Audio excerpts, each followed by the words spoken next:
Muy buenas noches para todos. Bueno, Claudio, terminó el mes de mayo, un mes que sin dudas que para esto que te gusta, ¿no? De historiar un poquito y de observar fechas y costumbres y demás, nos dejó una de las fechas más importantes para nuestro país, que es el 25 de mayo, ¿no? Exactamente, sí. El 25 de mayo, realmente, más allá de que para para otros países y algunos amigos extranjeros que tengo, la palabra revolución por ahí tiene una connotación mucho más sangrienta o lo que sea, que no fue el caso. Sí, sus consecuencias, toda la lucha por la independencia que vino después. Sin embargo, fue una verdadera revolución porque desentrañó, lo de mayo desentrañó en nuestro país un cambio radical desde las bases de la organización política, institucional, y fueron pocas las instituciones que se mantuvieron desde la época virreinal, ¿no? Así que dice Felipe Piña que aquella semana de mayo fue el principio de todo lo que pasó después. Claro, ese grito, o sea, en criollo, ese zapateo por parte de los patriotas de la élite porteña, realmente sí. Por ejemplo, a mí siempre me gusta recordar las repercusiones de la Revolución de Mayo en Corrientes. Ajá. Porque bastante tarde, por supuesto, como era de esperarse, ¿no? Los chaquis llegaron con la información de la revolución y de que tendrían que formar la famosa Junta Grande. El que gobernaba en Corrientes en ese tiempo era, si no recuerdo mal, era el teniente general Elías Galván. Fue tan pacífico en Corrientes que se pusieron de acuerdo a ver a quién lo enviaban como diputado para conformar lo que después sería la famosa Junta Grande, que terminó siendo una asamblea que después derivó en la asamblea del año 13. Claro. Esa asamblea, bueno, el que fue, habían posturas peninsulares y posturas criollas propiamente dichas, pero realmente eran conversaciones, no había nada atado a la élite en la Corrientes de esa época. Mirá vos.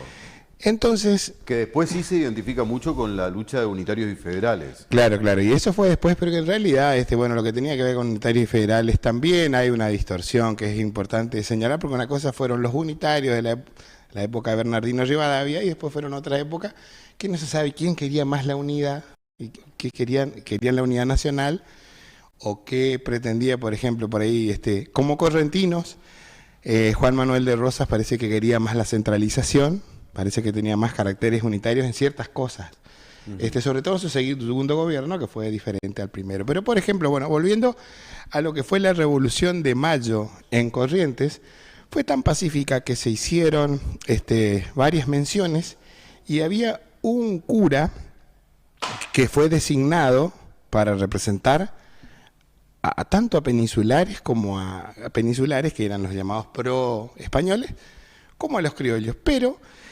el que era tan pobre en nuestra provincia que hubo un docente y después abogado llamado Simón García de Cosio, que tenía casa en Buenos Aires y había estudiado en Charcas, que formaba parte del Virreinato del Río de la Plata y después de las Provincias Unidas del Río de la Plata, y recién muchos años más adelante pasó a la República de Bolívar y fue llamada Bolivia. Claro. Había estudiado ahí, al igual que otros prominentes patriotas, digamos, sobre todo en las primeras luces, como fue Mariano Moreno y Juan José Paso.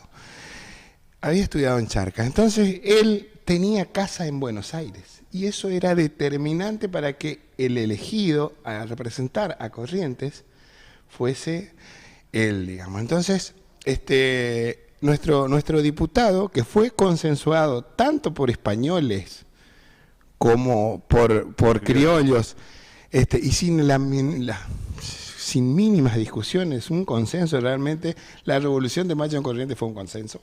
Y dijeron, mandémoslos era joven también, García de Cosio, que después tuvo varias participaciones en la historia de Corrientes, pero él solamente quería traer que la revolución, que fue una verdadera revolución que cortó de raíz un montón de cosas en nuestro país, lo que era el virreinato, que después pasó a ser las Provincias Unidas, en la provincia de Corrientes fue una conversación ordenada en el cabildo local varias veces hasta que dijo, este es el hombre, tiene casa, tiene cultura, tiene título habilitante, mandémoslo. Y así fue como Simón García de Cosio fue nuestro representante en la Junta Grande. El primer diputado correntino. El primer diputado correntino, exactamente. Claudio, la historia en estos distintos contextos en realidad es mucho más rica que la que se aprende en la escuela, ¿no? Por ahí la información o las asignaturas dentro de los esquemas pedagógicos o curriculares, por ahí dejan muchos huecos que después, ¿cómo uno bucea en los libros hasta encontrarse con esta historia que es mucho más apasionante que la que aprendemos en la escuela?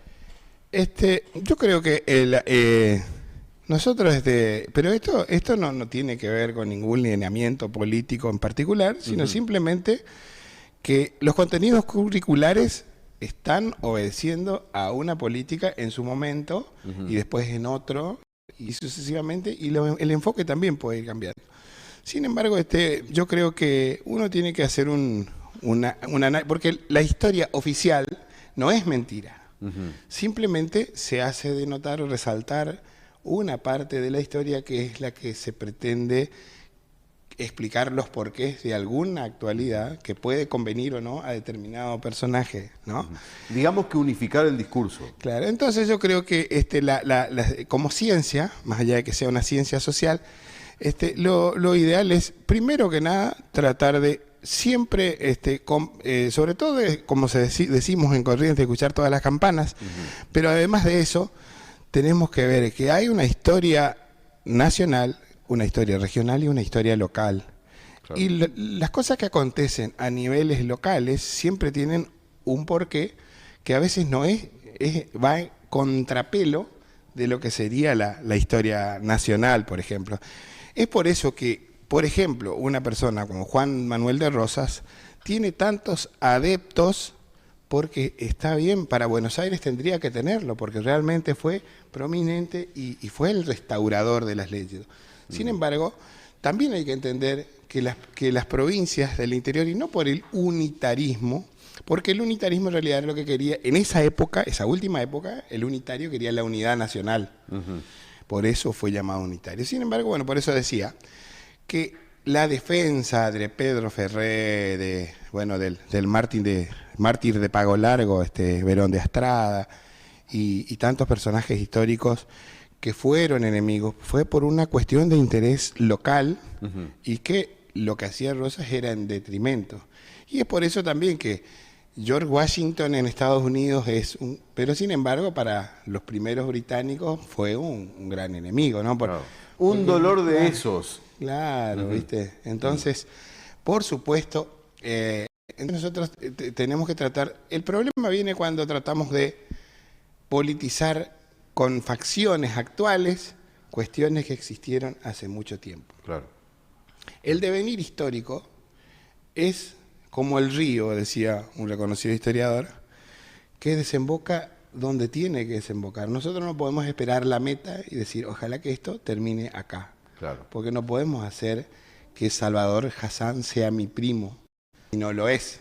Claro. Entonces, por ahí, querer forzar el curso de la historia para favorecer una cuestión política actual, nacional, provincial, local, etcétera, siempre va a traer como detrimento el análisis objetivo y la verdad. Claro. Sí, ese va a ser el detrimento, ese va a ser lo que va a sufrir, digamos, ese empeño. Los hombres a veces somos caprichosos, sobre todo desde la política. Sí, y hablar. Bueno, Claudio, y se vienen 2 meses que también tienen 2 acontecimientos históricos salientes, más allá de otros. Este junio que empieza, que tiene el Día de la Bandera, creación de Manuel Belgrano a orillas del Paraná, no sé si es tan cierto así. Y luego, bueno, el 9 de julio, que sí viene a representar el Día de la Independencia de nuestro país. Bien, lo de Manuel Belgrano, sobre todo la figura de Manuel Belgrano, siempre es lindo reconocer algunas cosas porque Yo considero humildemente, como aficionado a la historia y a la cultura nuestra, que se aprende y yo creo que se puede asir a la cultura desde el asombro. Ajá. El asombro me parece que es un gran vehículo de asimilación cultural. Una tremenda herramienta. Claro, y yo, por ejemplo, siempre me pongo a pensar, la fortuna personal de Domenico Belgrano y Peri, genovés, padre de Manuel Belgrano, político y egresado con honores de la Universidad de Salamanca.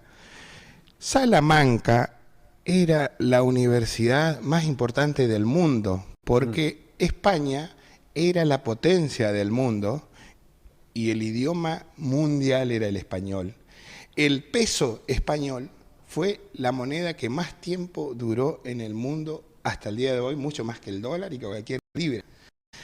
De esa universidad sale como uno de los mejores alumnos. Si hoy estudiar en Europa nos cuesta horrores y tenés que ser acabado, imagínense para estudiar en esa época la fortuna que pudo haber tenido Domenico Belgrano y para dar a su hijo Manuel a que estudiase nada menos que en Salamanca.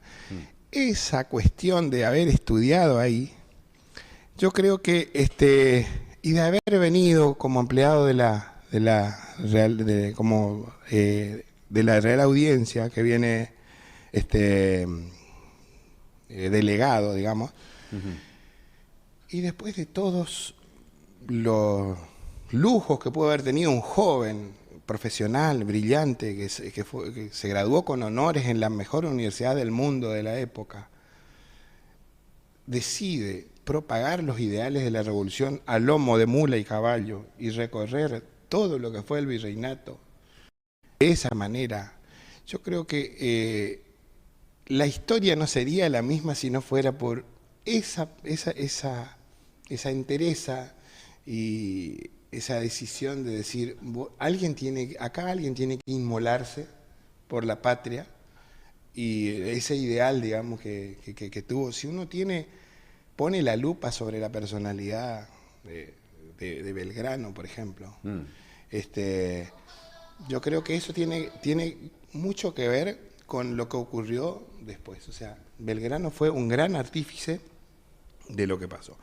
Mirá. Y ese 20 de junio, como sabemos, fue la fecha de su fallecimiento, ¿no? Sí. Que en memoria a eso, bueno, años después, porque él había fallecido bastante solo, y después de haber tenido esa fortuna que habíamos mencionado hace un ratito, muere realmente pobre. Y con muchos problemas de salud y con una persecución que fue propia de los grandes hombres, y es una espada de Damocles que tiene nuestro país, que al grande se lo sepulta vivo. Y así todo pasaron casi un siglo para que se descubra la esencia de su verdadero legado, y por lo cual nosotros ahora, como aficionados de la historia, estamos recordándolo en este momento, claro, ¿no? Claro. Así que... claro, digamos que, si se quiere, la historia de la creación de la bandera es solamente la punta del ovillo de lo que representa Manuel Belgrano para la historia de la Argentina. Claro, y no olvidemos que Rivadavia en algún momento le ordena a que baje esa bandera, que baje esa bandera, que arríe ese pabellón, porque en ese momento estaban haciendo estratos para tratar de quedar bien nuevamente con España. Y él, hay una carta que escribe a Zarratea muy conmovedora, que en algún momento la vamos a traer al programa, porque realmente se nota el dolor que siente Belgrano ante eso. Y referido al 9 de julio... o sea, cortito, porque vamos a tener esta misma charla, creo que cerca del Día de la Bandera, y vamos a tener esta misma charla cerca del 9 de julio. Bien, así lo haremos. Referido al 9 de julio, lo que te quería, más o menos lo que quería comentar también, es que Corrientes, al igual que otras provincias, no estaba dentro de lo que sería las Provincias Unidas. Las Provincias Unidas. Pero hay otra parte de la historia que está en duda. Sin embargo, a mí me parece que algo de probabilidad tuvo que haber habido, en que Corrientes, unos un año y pico antes del 9 de julio de 1816, se había reunido en el Congreso de los Pueblos Libres en el Arroyo de la China, claro, que eran los pueblos que estaban con el gran oriental José Gervasio Artigas. Claro, y la historia de Andresito. Entonces él sería uno de, Corrientes sería una de las provincias que no habría participado porque ya había declarado la independencia un año y antes de lo de Tucumán, y no solo de España y su metrópoli, sino de toda otra potencia extranjera. Sin embargo, hay que decir que la independencia formal, que fue el 9 de julio, donde si miramos el acta de la independencia, vemos provincias que no sabíamos que existían, como Charcas, Tarija, todo lo que sería el Alto Perú, donde, y esa lupa quiero poner,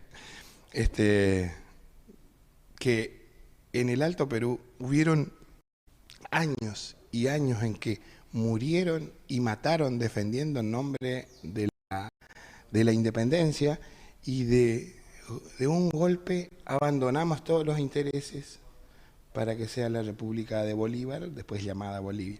Es ese tipo de cuestiones muy poco analizadas, digamos, ¿no?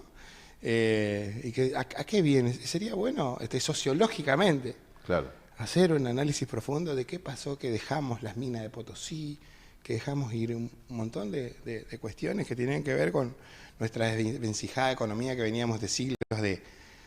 La palabra saqueo suena horrible, pero en realidad las colonias eran eso y siguen siendo hoy, incluso las colonias británicas en África, etcétera, sigue siendo eso, ¿no? Un poco de saqueo. Bueno, saqueadores, sí, ni hablar. Bueno, te voy a sacar de la seriedad del análisis por un minuto con este último concepto, porque ya nos ganó el tiempo, pero no quiero dejar pasar este concepto. Muy correntino, ¿eh? O sea, muy nuestro esto. ¿Por qué el 25 de mayo es locro y el 9 de julio, por ejemplo, más empanada, mazamorra? ¿Hay algún motivo para eso? Yo considero que el 25 de mayo tiene que ver con la cantidad de gente que se aproximó a lo que era el fuerte y el cabildo. El cabildo y el fuerte eran una sola cosa. Incluso en el cabildo, los patios del fuerte estaban divididos en dos partes: la parte para el pueblo, que era inmensa, y una parte, un patio de nobles, que era para la nobleza de la época, y la nobleza criolla, que era, la nobleza criolla tenía muy dudosa también procedencia. Sí, claro. Sin embargo, el pueblo se congregó ahí. Y al ser el pueblo, el locro y ese tipo de cosas tienen que ver con el pueblo propiamente dicho. Y es la frase que traemos desde primaria: el pueblo quiere saber de qué se trata, claro, de verdad. ¿Qué se trata? ¿Qué está pasando? ¿Qué se trata? Porque imagínense, sobre cuestiones políticas, gente que vivía el día a día, y eso de los vendedores ambulantes, es justamente por ser ambulantes estaban ahí, la otra gente no.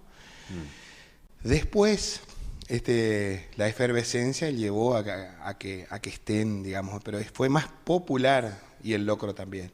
Sin embargo, lo de Tucumán, eran diputados. Tucumán, más allá de que hoy es una provincia demográficamente rica o habitada, en ese tiempo no lo era.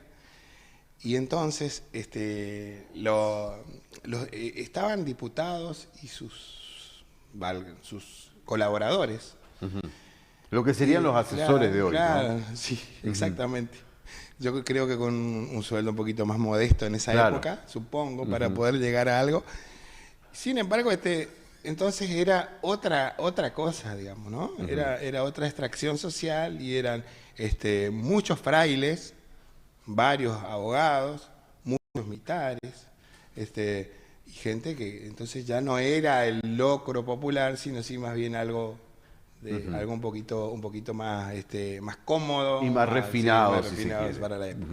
Por eso la empanada. Por eso, en gran medida, por eso la empanada, pero también habían otras cosas, ¿no?, de la época, porque por ejemplo de la parte de Tucumán, que tengo entendido que también había humita, y claro, todo lo que tiene que ver con eso, pero ya mucho más cómodo y no tan No tan popu. Sí. Claudio, muchas gracias. Gracias a ustedes y bueno, seguimos vamos a seguir encontrándonos entonces y vamos a ver, se vienen fechas importantes Sí, muy linda para fecha. nuestra historia nacional, así que será hasta entonces.